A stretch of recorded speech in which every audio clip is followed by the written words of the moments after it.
Every star, including our Sun, begins its life inside a vast molecular cloud, a cold region of interstellar space composed mainly of hydrogen, helium, and trace heavy elements. These clouds appear calm, but they are in constant motion, stirred by nearby supernova shockwaves, galactic tides, and density fluctuations.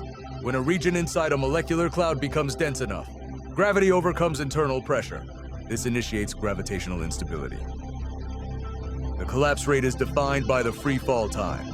As density increases, collapse accelerates. But gravity is not acting alone. Every fragment of this cloud possesses angular momentum, a memory of its initial rotation. As the cloud contracts, the radius shrinks. To conserve angular momentum, the rotational velocity must increase. This is the same reason a spinning ice skater rotates faster when pulling their arms inward. As collapse continues, the cloud cannot remain spherical. Rotation generates centrifugal resistance in the equatorial plane. The cloud flattens into a rotating disk. This disk is not solid. It is a plasma gas mixture. Ionized hydrogen, helium, dust grains, metal vapors, and charged particles. At the center, matter falls inward most efficiently. This region forms the protostar. The protostar is not yet a star.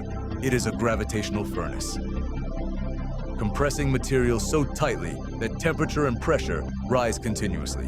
When the core reaches approximately 10 million Kelvin, nuclear fusion ignites. Hydrogen begins fusing into helium. A star is born, but the surrounding disk does not disappear.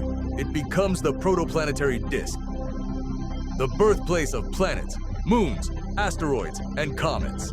Inside this disk, microscopic dust grains collide and stick together. Electrostatic attraction binds charged particles. Thermal gradients separate volatile materials from heavy metals. Silicates condense near the star. Ices condense farther away. This temperature gradient creates planetary zoning. Rocky worlds form close to the star. Gas giants form farther out. The disk rotates in near-perfect Keplerian motion.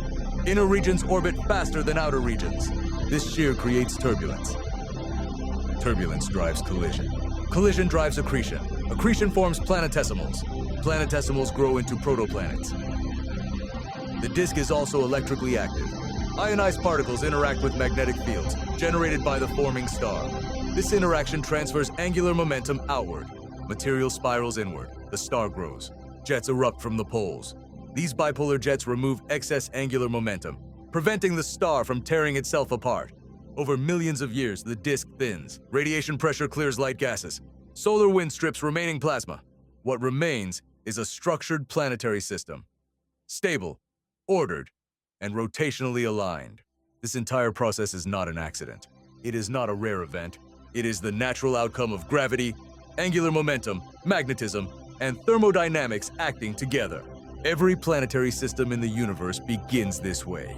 From cold dust to spinning disk, from collapse to ignition, from chaos to cosmic architecture.